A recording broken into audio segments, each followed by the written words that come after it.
கொள்கையெல்லாம் ஒன்றும் கிடையாது, வெற்றி தான் லட்சியம் அப்படின்னு சொல்லிக்கிட்டு மக்கள் உரிமை, மண் உரிமை, மொழி உரிமை ஆகியவற்றை விட்டு தள்ளிக்கிட்டு இருக்கிறவங்க பெரிய தோல்வியை சந்திப்பாங்க. 40 பேர் அடிக்கிற சினிமா வந்துட்டு நீங்க ஹீரோன்றீங்க. இந்த கூட்டத்துக்கான வாக்கு அது ஒருத்தருக்கு விழுது. கட்சி ரீதியா எம்ஜிஆர், ஜெயலலிதா அப்படின்ற ரீதியா அண்ணா திராவிட முன்னேற்ற விழுது. மைனஸ் என்னன்னா பிஜேபி. அண்ணா திராவிட முன்னேற்ற கழகத்தை பொறுத்தவரைக்கும் 27%. எப்படி அது ஆகும், ஒர்க் அவுட் ஆகும்? அது இங்க இன்னொரு இடத்துல வேற மாதிரி இருக்கும். விஜய்க்கு இங்க அதிகமா இருக்கலாம், இன்னொரு இடத்துல கம்மியா இருக்கலாம். இப்படி எல்லாம் மாறும். ஆனா எல்லா இடத்துலயும் ஸ்டாண்டர்டா இருக்கிறது யாருன்னா இந்த நம்பர் 1 ஸ்டாலின், டிஎம்கே தான். அது எல்லா இடத்துலயும் மேலே தான் நிக்குது. விஜய் அங்க தண்ணி குடிக்கிறாரு பெரம்பூர்ல. இதுலயும் 1000 ரூபாய் கொடுத்தாச்சு அங்க வாக்காளர்களுக்கு எல்லாம். விஜய் வாக்காளர்கள் 1000 ரூபாய் எல்லாம் கொடுத்துட்டாங்க. எல்லாம் இங்கதான் வந்துட்டு பெருசா கான்பிடென்டா இருங்க. அதெல்லாம் இங்கதான், அங்க துட்டு தான். தூய சக்தின்னு சொன்னாரு. அதான் 1000 ரூபாய் கொடுத்துருக்காரு.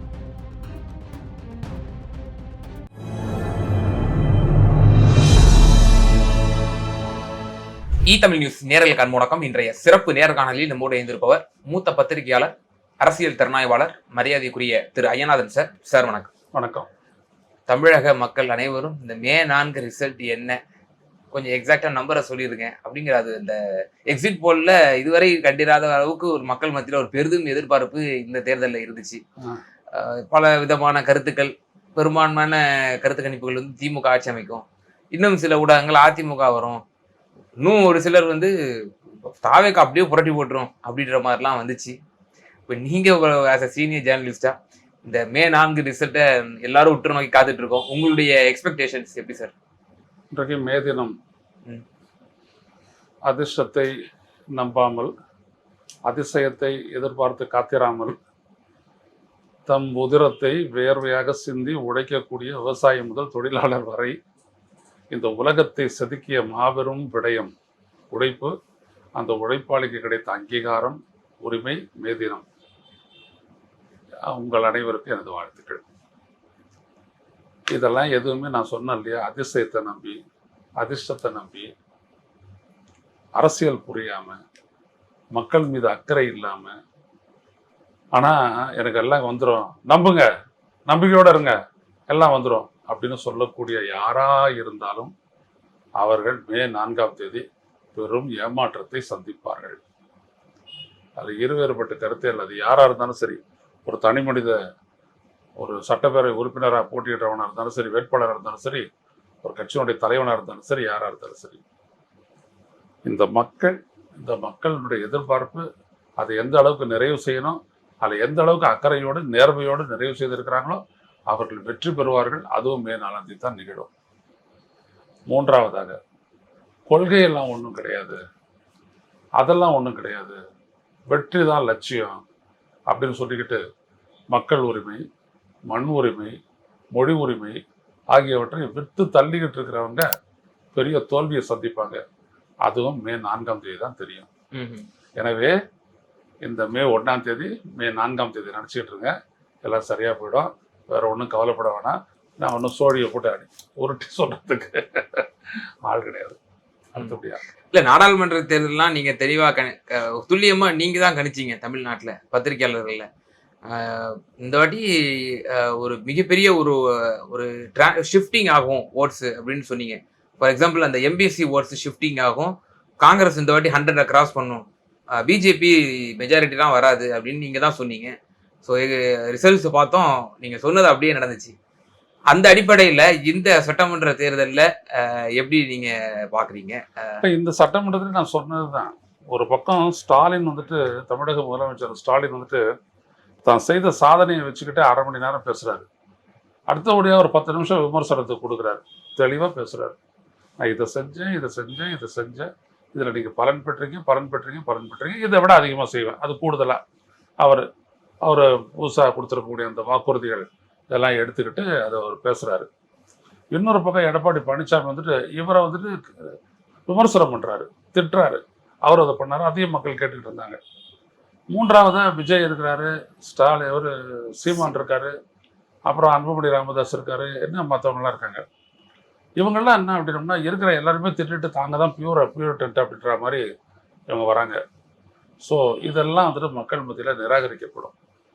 மக்கள் தங்களுடைய வாழ்க்கையில் யார் எவ்வளவு தூரம் நின்றாங்க, செய்தார்கள் அப்படின்ற இடத்துல தான் நம்பிக்கை வச்சு வாக்களிப்பாங்க. அப்படி அரசியலை வந்துட்டு தங்களுடைய வாழ்க்கையோடு பிணைத்து பார்க்கக்கூடிய மக்கள் அதிகமாக இருக்கின்ற காரணத்தினால் திமுக வெற்றி பெறும்னு நான் சொன்னேன். ஆட்சியை பிடிக்கும்னு சொன்னேன். இப்போவும் அதே தான். ஆனால் ரசிகர்கள் தான் என்றைக்குமே. மிஞ்சி போய் அது ஒரு பயக்கத்துக்கு உள்ளாகி அவங்க வாக்களிக்கிறாங்கன்னா அதுக்கும் வந்து ஜனநாயகத்தில் இடம் இருக்குது. ஸோ அவங்களும் செய்வாங்க. ஏன்னா நம்மளுடைய அன்றாட வாழ்க்கையில் அவ்வளோ தூரம் சினிமாவை எடுத்து விட்டுட்டோம். மாற்றலாம் முடியாது. நீங்கள் டிவி வைங்க, எங்கேயோ இருக்கிற ஒரு நடிகருக்கு ஏதாவது ஒரு பிறந்த நாள் அப்படின்னா இங்கே அதை பற்றி 5 நிமிஷம் ஓடுது செய்தி. ஆனால் 2 நிமிஷம் கொடுக்கக்கூடிய 2 நிமிஷம் வாதிக்கக்கூடிய பெரிய விஷயங்கள் எல்லாம் விட்டுறாங்க. அப்போ இதெல்லாம் என்னன்னு சொல்லுவீங்க? நீங்கள் நடிகை வந்துட்டான், அவன் அவ்வளோ ஓட்டு வாங்கிட்டான் அப்படி சொல்கிறதெல்லாம் தப்பு. உங்கள் வாழ்க்கையில் என்டர்டெயின்மெண்ட்ன்ற பேரில் என்டர்டெயின்மெண்ட்டுக்கும் அதிகமாக நீங்கள் பூஜிக்கிறீங்க. ஒரு கிரிக்கெட்டு மேட்ச் நடந்துச்சுன்னா அங்கேயும் அதே தான் நடக்குது. கிரிக்கெட்டை பற்றி தெரியாத டமால் டிமில் தூக்கி அடிக்கிறதெல்லாம் வந்துட்டு ஒரு ரசனையாக்கி சிரிச்சுக்கிட்டு அதில் நீங்கள் ஈடுபடுறீங்க. 40 பேர் அடிக்கிற சினிமா வந்துட்டு நீங்கள் ஹீரோன்றீங்க. நீங்கள் இருந்தீங்கன்னா எங்கே போய் நிற்பீங்க நீங்கள்? ஸோ இந்த கூட்டத்துக்கான வாக்கு அது ஒருத்தருக்கு விடுது. கட்சி ரீதியாக எம்ஜிஆர், ஜெயலலிதா அப்படின்ற ரீதியாக அண்ணா திராவிட முன்னேற்றத்துக்கு விடுது. மைனஸ் என்னன்னா பிஜேபி. இப்போ பிஜேபியை பொறுத்த வரைக்கும் என்னன்னா தமிழ்நாட்டுக்கு மக்களுக்கு நலம் சார்ந்து எதையும் செய்யாத ஒரு கட்சி, தமிழ்நாட்டு நலன்ல அக்கறையற்ற ஒரு கட்சி, தமிழருடைய அரசியல் பாரம்பரியத்தை மதிக்காத ஒரு கட்சி. அந்த கட்சியோட வச்சுக்கிட்டு இருக்கிறதுனால திமுக எதிர்ப்பு ஓட்டு செதறுது. அண்ணா திமுக கிட்ட போயிட்டு குவியறதுக்கு மேல செதறுது. ஸோ எனவே இந்த தேர்தல் முடிவில் வந்துட்டு அது ஒரு முக்கிய பங்கு வகிக்கும். அண்ணா திமுகவுக்கு ஒரு பெரிய பின்னடைவு இருக்கும். சார், இப்போ நீங்க தொடர்ந்து என்ன சொன்னீங்கன்னா ஸ்டாலின் வெர்சஸ் அதர்ஸ் அப்படிதான் தேர்தல் களம் இருக்கு அப்படின்னு. ஆனா ஒப்பீனியன் போல்ஸ்லயும் எக்ஸிட் போல்ஸ்லயும் வரக்கூடிய எண்ணிக்கைகள்லாம் அப்படி உணர்த்துறேன் சார். ஏஐடிஎம்கே ஆட்சி பிடிக்கும்னு சில இது சொல்றாங்க, இல்ல நெக் டு நெக்ன்றாங்க. நம்ம வந்துட்டு தமிழ்நாட்டில் இருக்கக்கூடிய 8 கோடி பேரையும் பார்த்துட்டு சொல்றோம். அவங்க ஒரு தொகுதியில 190 பேரை பார்த்துட்டு கேட்டுட்டு சொல்றாங்க. அதான் வித்தியாசம். நம்ம 8 கோடி பேரை வச்சு பேசுறது எங்க இருக்குது? இவங்க ஒரு 190 பேர்கிட்ட கருத்து கேட்டதா சொல்றாங்க போன்ல. ஸோ இவங்களால துல்லியமா சொல்ல முடியாது. அது அவங்க கொடுத்த ரிசல்ட் இருந்தே நான் சொல்லுவேன். உதாரணத்துக்கு நேற்று வந்துட்டு பார்த்தீங்கன்னா டுடே சாணக்கியா கொடுக்குறாரு, திமுக 39, அண்ணா திமுக 27, விஜய் 30 அப்படின்னு கொடுக்குறாரு. ஸோ இது வந்துட்டு ஆன் ஆவரேஜ். இப்படி ஒரு ஆவரேஜ் வந்தோம்னா 1க்கு 2க்கு இடையிலான வித்தியாசம் எவ்வளவு? 2க்கு 3க்கு இடையிலான வித்தியாசம் பார்த்தீங்கன்னா ஸ்வீப் 9% ஓட்டு 2க்கும் 1க்கும் இருக்கிற வித்தியாசம் இருந்தது அப்படின்னா தட் இஸ் ஸ்வீப். அப்புறம் அதுல எங்க 114 to 136, 27% ஒருத்தன் 39% ஓட்டு ஆன ஆவரேஜா வாங்குவான் அப்படின்னோம்னா 27% ஓட்டு வாங்குறான். அவனை எந்த இடத்துல தோற்கடிப்பான்னு நீங்க எப்படி சொல்றீங்க? முடியாது. ஒரு 1,60,00,000 தமிழ்நாட்டில் சென்னையில் சேதாப்பட்டில் போலாச்சு அப்படின்னோம்னா இதை வந்துட்டு நீங்கள் 3 பங்கா பிரிச்சிங்க அப்படின்னோம்னா கிட்டத்தட்ட 50,000-60,000 ஓட்டு, 65,000-70,000 ஓட்டு வாங்கினா தான் இங்கே ஒருத்தன் ஜெயிப்பான். அவன் 27% ஓட்டு வாங்கினான்னா அவன் தோப்பான். 40% ஓட்டு வாங்கினா ஜெயிப்பான். எவ்வளவுதானே கணக்கு இல்லையா? அப்போ இதெல்லாம் மறந்துட்டு விஜய்க்கு வந்துட்டு 54 to 72 அப்படின்னோம்னா என்ன அர்த்தம்? So statistical methodology become a லை தேர். அங்கே அது பொய்யாயிடுது. அண்ணா திராவிட முன்னேற்ற கழகத்தை பொறுத்த வரைக்கும் 27%ன்றாரு. எப்படி அது ஆகும்? ஒர்க் அவுட் ஆகும்? அது இங்கே இன்னொரு இடத்துல வேற மாதிரி இருக்கும். விஜய்க்கு இங்கே அதிகமாக இருக்கலாம், இன்னொரு இடத்துல கம்மியாக இருக்கலாம். இப்படி எல்லாம் மாறும். ஆனால் எல்லா இடத்துலையும் ஸ்டாண்டர்டாக இருக்கிறது யாருன்னா இந்த நம்பர் 1 ஸ்டாலின் டிஎம்கே இதுதான். அது எல்லா இடத்துலையும் மேலே தான் நிற்குது. அது எல்லா இடத்துலையும் மேலே தான் நிற்குது. அதனால தான் சொல்ல வரேன், திமுக அண்ட் அதர்ஸ். திமுகவும் பலரும் மற்றவர்கள் அவ்வளோதான். அதில் எட்ஜெல்லாம் கிடையாது. அவுட் ரைட்டா மேல இருக்கிறது வந்து திமுக. அவங்க தான் பெரிய அளவு ஒரு ஸ்வீப்பிங் விக்டரி இருக்கும்னு நீங்க எக்ஸ்பெக்ட் பண்றீங்க. ஆமா ஆமா. இப்போ நீங்க தமிழக வெற்றி கழகத்தை பொறுத்த வரைக்கும் கடந்த காலகட்டத்தில் நீங்க கடுமையான உங்களுடைய கருத்தியலான விமர்சனத்தை வச்சிருக்கீங்க. அவங்களுடைய இருப்பை பற்றியான பல விஷயங்கள் பேசியிருக்கீங்க. ஆனால் இப்போ போல்ஸ்ல ஒப்பீனியன் போல்ஸ்ல வரக்கூடிய நம்பர்ஸ் எல்லாம் பார்க்கும்போது ரொம்பவே நல்லாவே பெர்ஃபார்ம் பண்ணுவாங்க. அவங்களுக்கு கணிசமான வாக்குகள் கிடைக்கும். 15லேருந்து 20க்கு மேல கூட கிடைக்க வாய்ப்பு இருக்கு இப்படின்லாம் கூட சொல்றாங்க ஒரு புதிதாக வந்திருக்கக்கூடிய கட்சிகளுக்கு. அப்போ நம்ம கடந்த காலத்துல நம்ம ஓவரா அண்டர் எஸ்டிமேட் பண்ணிட்டோமோ? ஆனா மக்கள் மத்தியில அபரிதமான ஒரு ஆதரவு வந்து அவருக்கு கிடைச்சிருக்கு. ஓவரால் தமிழ்நாட்டுல அவர் வந்து 20% கூட கிராஸ் பண்ணிடுவாரு அப்படின்ற மாதிரி. அப்ப விஜய் சென்ட்ரிக் எலெக்ஷன் அப்படின்னு சொல்றாங்க. இல்ல விஜய் சென்ட்ரிக் எலெக்ஷன் தான், விஜய் தான் வரணும். விஜய் சென்ட்ரிக் எலெக்ஷன் 200 இடத்துல டெபாசிட் போச்சுன்னா விஜய் சென்ட்ரிக் எலெக்ஷன் கிடையாது, அது பீப்புள் சென்ட்ரிக் எலெக்ஷன் தான். ஸோ இங்க விடயத்தை நீங்க நல்லா பார்க்கணும். விஜய்க்கு ரசிகரோட ஓட்டு விழுந்துச்சு. மயிலாப்பூர்லயும், மாம்பழத்துலயும், குரோம்பேட்டையிலையும், தாம்பரத்துலையும், கும்பகோணத்துலையும் விஜய்க்காக பிராமணர்கள் ஓட்டு போட்டாங்கன்னா எதுக்கு போட்டாங்க? பிராமண மக்கள்லாம் பெரிய ரசிகர்களா? விஜய் மாதிரி டான்ஸ் ஆடுறவங்களா? அதெல்லாம் ஒன்றும் இல்லையா? அவங்க ஓட்டு போடுறாங்க. பாரதிய ஜனதாவை கடந்து, அதிமுகவை கடந்து, திமுக எதிர்ப்பாளனாக அந்த கம்யூனிட்டி ஏன் விஜய்க்கு ஓட்டு போடுது? இது எப்படி நீங்க கெஸ் பண்ண முடியும்? இல்ல அந்த சமூகத்தை நம்ம வந்து அப்படிதான் பார்க்கணுமா? அப்படிதான் பார்ப்பாங்க. பார்த்தது இல்லையா? உங்களுக்கு ஒரு வரலாறு சொல்லட்டுமா? 1984 தென்சென்னை நாடாளுமன்ற தொகுதிக்கு வந்துட்டு திராவிட முன்னேற்ற கழகம் சார்பாக தலை சிறந்த நாடாளுமன்றவாதின்னு போற்றப்படுகின்ற இரா செழியன் நிறுத்தப்பட்டார். எங்க? தென்சென்னையில். காங்கிரஸ்காரன் என்ன பண்ணா, அது ஒரு பழைய நடிகை வைஜெயந்தி மாலான்னு பேரு, அதை எடுத்து வந்து நிறுத்தினான். இந்த மயிலாப்புரம், மாம்பழமும் ஓட்டு போட்டுச்சு, அதிமுகவும் ஓட்டு போட்டாங்க. அது 58,000 ஓட்டு வந்துட்டு செழியனை தோற்கடிச்சுட்டு போயிடுச்சு. அடுத்த முறை ஆலடி அருணா, இன்னொரு நாடாளுமன்றவாதி, அவர் போட்டாங்க திமுக. அவர் 90,000 ஓட்டு வித்தியாசத்துல தோத்துட்டு போச்சு. இப்ப நீங்க யாரை குறை சொல்லுவீங்க? யாரு இவங்களுக்கு ஓட்டு போட்டது? ஏதோ சைதாப்பேட்டையிலையும் மற்ற இடங்கள்ல இருக்கிற பாமரனா ஓட்டு போட்டான்? இல்ல, வேறவே சிந்தாமல் சாப்பிட்டு கிப்ட்டு இருக்கக்கூடிய உண்மைத்தரலாகிய பிராமண சமூகம் தான் ஓட்டு போட்டுச்சு. வேற யார் ஓட்டு போட்டுச்சு? அதே தான் இப்பவும் நடக்குது. அவங்களுக்கு யாருன்னு தேவையில்லை, திமுக எதிர்ப்புன்றது முக்கியம். ஸோ ஸ்டாலின் வர்சஸ் அதர்ஸ் மறுபடியும் வருதா? திமுக எதிர்ப்பு. அதே மாதிரி திமுக எதிராக அதிமுக போட இருந்தவங்க விஜய்க்கு போடுறாங்கன்னா அது யார் கோச்சிக்க வேண்டியது? அதிமுக கோச்சிக்க வேண்டிய விஷயம். ஏன் அப்படின்னோம்னா, நீங்க விஜய் எதிர்பார்த்து காத்துக்கிட்டு இருந்தீங்க. விஜய் வருவாரு, மெகா கூட்டணி சொல்றீங்களா இல்லையா? அப்போ நீங்க முன்னிலைப்படுத்தும் போது அவங்களும் அதே தான் அந்த வழியில போயிட்டு விஜய்க்கு போட்டாங்க. தப்பு ஒன்றும் இல்லையா? நீங்க எதிர்பார்த்தீங்க, ஆனா நடக்கல, அவங்க ஓட்டு போட்டாங்க. எவ்வளவுதான். இது தவிர வேற எதுவும் நடந்திருக்கா? கிடையாது. விவசாய மக்கள்கிட்ட மாற்றம் கிடையாது, தொழிலாளர்கிட்ட இல்ல, பெண்கள் மத்தியில இல்ல. அவருடைய ரசிகர் பண்ற பெண்களை விட்டுருங்க.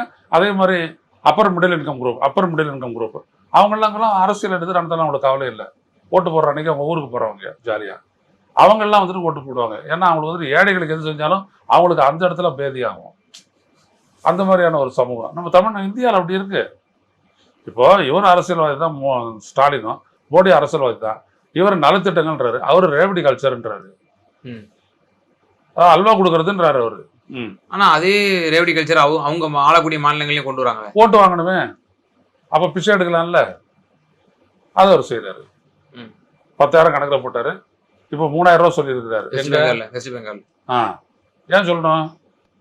வளர்ச்சி ஹே, மோடி ஹே என்ன வேண்டியதான் நாங்க போய் அப்ப சொல்லுவாங்க மக்கள், ஏக் மயிறு நகை ஹே அப்படின்றாங்க இல்லையா? சொல்றாங்கல்ல மக்கள், சொல்றாங்கல்ல. ஏன் இவ்வளவு 12 வருஷமா அடிச்சிருக்கிற இந்த கத்துறதுக்கு பிற்பாடு உன்னை யாரும் மதிக்க மாட்டேங்கிறாங்களா? ஏன்னு அது யோசிச்சா நீ? அப்ப 3,000 கொடுக்கறது என்னது? இஷ்டத்தும் கொடுக்க வேண்டியதான் நீ. ஆனா மம்தா பண்ணது என்னது? ஏழை எளிய மக்களுக்கு, தொழிலாளர்களுக்கு, எல்லாருக்கும் எல்லாத்தையும் செஞ்சது. அதனால மம்தா மதிக்கப்படுறாங்க. ஆனா நீ என்ன பண்ற? இந்த எக்ஸிட் போல வச்சுக்கிட்டு மம்தா தோத்துறோம் அப்படின்ட்டு அங்க வேலை செய்யற, இவிஎம்ல வேலை செய்யற தானே பண்ணு. சார், நீங்க உங்களுடைய தேர்தல் எஸ்டிமேஷன் என்ன சொல்றீங்கன்னா, டிஎம்கேக்கு ஒரு ஸ்வீப்பிங் வெற்றி கிடைக்கும், ஸ்டாலின் வர்சஸ் அதர்ஸ்னு சொல்றீங்க. அப்போ இந்த தேர்தலுக்கு பிறகு ஒரு தமிழ்நாட்டில் திராவிட முன்னேற்ற கழகத்துக்கு அகேன்ஸ்டா இருக்கக்கூடிய இப்போ அதிமுக வீக்கன் ஆகும்னு ஒரு விஷயம் சொல்றீங்க. இப்போ பெரிய வெற்றிடம் ஏற்படுமா தமிழ்நாட்டில்? ஒரு எதிர்கட்சி, பிரதான எதிர்கட்சிங்கிற ஒரு அந்தஸ்துல அதிமுக இருக்கு, இப்போ அதுவும் வீக்கன் ஆகுது அப்படின்னா? இல்ல, வீக்கன் ஆகக்கூடிய இடத்துல வீக்கன் ஆயிடுது, ஸ்ட்ராங்கா இருக்கக்கூடிய இடத்துல அதுவும் ஸ்ட்ராங்கா தான் இருக்குது. இப்போ நான் கோயம்புத்தூரை கேட்ட போது தாவேக்காக்கு தான் நிறைய ஓட்டு விடுது அதிமுக கூடன்றாங்க. பல்லடத்தை கேட்ட போது பல்லடத்துல வந்துட்டு அதிமுக தான் ஸ்ட்ராங்கா இருக்குது அப்படின்றாங்க. அந்த மாதிரிலாம் நடக்கலாம். ஸோ நிறைய இருக்குது. அப்புறம் இவிஎம் வேற நடுவில் இருக்குல்ல. அப்புறம் அங்கேருந்து மோடிஜி, இந்த அமித்ஷாஜி இவங்கெல்லாம் வேற என்ன பண்ணுவாங்க? இங்க இருக்கிறவங்க மாதிரி தாயம் உருட்டிக்கிட்டா இருப்பானுங்க. அவங்க வேற ஒரு வேலை செய்வான் இல்லையா? அதெல்லாம் செய்யறாங்க. கடைசியா முடிவை பார்ப்போம். எல்லாமே ஓட்டு போட்டு தான் வரக்கூடிய முடிவா இந்தியாவில்? அப்படிலாம் ஒன்றும் இல்லைல்ல. அவங்களாம் வேற செய்வாங்க இல்லையா? அப்போ இல்ல வெற்றிடம் வருமா தமிழ்நாட்டுல? அதெல்லாம் எதுவும் இல்லை. ஒரு விஷயம் என்ன அப்படின்னம்னா, எப்பொழுதுமே வந்துட்டு திமுக, அதிமுக, பாஜக, காங்கிரஸுக்கு எதிரான ஒரு மாற்று அரசியல் வேணும்னு நினைக்கக்கூடிய மக்கள் இருக்காங்க. ஆனா அப்படி மாற்றா வந்தவங்க எல்லாரும் ஃபெயிலியர் ஆனாங்க, சீமான் உட்பட. அப்புறம் என்ன பண்ணுவாங்க அவங்க? ஒண்ணு ஒதுக்குவாங்க, இல்ல இவங்களே ஒருத்தர் ஓட்டு போடுவாங்க, இல்ல வேற யாருக்காவது ஓட்டு போடுவாங்க. அவங்களையும் விஜய்க்கு போடுறவங்களாகவும் விஜய்க்கு போடலாம். இல்ல இந்த தேர்தலில் விஜய்க்கு நீங்க எந்த அளவுக்கு ஒரு பெர்சன்டேஜ் சொல்ல சீட் கன்வர்ஷன் இருக்குன்னு நீங்க எதிர்பார்க்குறீங்க? சீட்டு கன்வர்ஷனுக்குலாம் ஒரு வாய்ப்பு இல்லை. விஜய் உட்பட. விஜய் அங்க தண்ணி குடிக்கிறாரு பெரம்பூர்ல. இதுலயும் 1000 ரூபாய் கொடுத்தாச்சு அங்க வாக்காளர்களுக்கு எல்லாம். விஜய் பெரம்பூர் வாக்காளர்கள் 1000 ரூபாய் எல்லாம் கொடுத்துட்டாங்க. எல்லாம் இங்கதான் வந்துட்டு பெருசா நம்பிக்கையோடு நிடுங்கள், கான்பிடென்டா இருங்க, அதெல்லாம் இங்கதான். அங்க துட்டு தான். தூய சக்தின்னு சொன்னாரு. அதான் 1000 ரூபாய் கொடுத்துருக்காரு.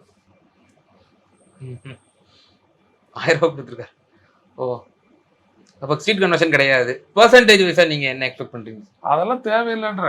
நீ பர்சன்டேஜா நீ எது வேணா 20 வாங்கினாலும் உனக்கு சீட் இல்ல, 25 வாங்கினாலும் சீட் இல்ல, அப்புறம் என்ன இருக்கு உனக்கு? இல்ல அப்ப அந்த 20, 25 வாங்குறாங்க அப்படின்னா அப்ப யாரை பாதிக்கும்? அது இருக்கிற எக்ஸிஸ்டிங் ஓட்ஸ் தான் அவங்க எடுக்க போறாங்க. இல்லைங்க, எக்ஸிஸ்டிங் ஓட்டை தாங்க எடுக்க போறாங்க. எக்ஸிஸ்டிங் ஓட்டுல ரசிகன் இருக்கிறான், அவனை தான் நிறைய எடுத்துக்க போறாங்க. திமுக எதிர்ப்பு ஓட்டு இருக்குது, அதான் அவன் எடுத்துக்க போறான், அவ்வளவுதானே. அதில் அண்ணா திமுக தான் பாதிக்கப்படும். புரியுதுங்களா? திமுக பாதிக்கப்படும். ரசிகனா இருந்து திமுக போட்டவன் இப்ப ரசிகனா இவரு நடிகனே நிக்கிறதுனால அவனுக்கு போட போறான், அவ்வளவுதான். அதனால அவங்களுக்கு அது பாதிப்பு இல்லைன்னா சொல்ல முடியாது. அதான் ஐடி இண்டஸ்ட்ரியில வேலை செய்யறவங்க தான் வந்துட்டு லீவ் எடுத்துட்டு வந்துட்டு ஓட்டு போட்டு போறாங்களே விஜய்க்கு. ஏன்னா அவர் வந்தாலும் நாளைக்கு தமிழ்நாடு இப்போ 10.9% தான் ப்ரொடக்ஷன். விஜய் வந்துட்டாருன்னா அது எப்படி 30.8%க்கு போயிடும் உற்பத்தி வளர்ச்சி. பொருளாதார வளர்ச்சி எப்படி ஒரு 40-45%க்கு போயிடும். இவரெல்லாம் ஸ்டாலின் வந்து ரொம்ப லேட் ஆகும். 1 ட்ரில்லியன் பொருளாதாரம். விஜய் வந்தாருன்னா அடுத்த ஒரு 6 மாசத்துல, ஏன்னா அவர் காத்தால 6 மணிலாம் எழுந்திரிச்சிடுறவர், உங்களுக்கு தெரியும். நாள் முழுவதும் வேலை செஞ்சுட்டு நைட்டு 10-11 மணிக்கு தான் வீட்டுக்கே போவார், அப்படியேப்பட்டவர். அதனால 1 ட்ரில்லியன் வந்துட்டு பார்த்தீங்கன்னா அடுத்த 6 மாசத்துலயே அட்டைன் பண்ணுவார். ஒரே கப்பலாகவே நிற்கும் எங்கே பார்த்தாலும். இங்கே இருக்கிற பொருட்களை ஏற்றி செல்ல ஒரே போதுன்னா, ஏர்போர்ட்டுக்கு போனீங்கன்னா ஒரே விசிட்டர்ஸாக இருப்பாங்க, ஒரே ஆக்டிவாக இருக்கும்.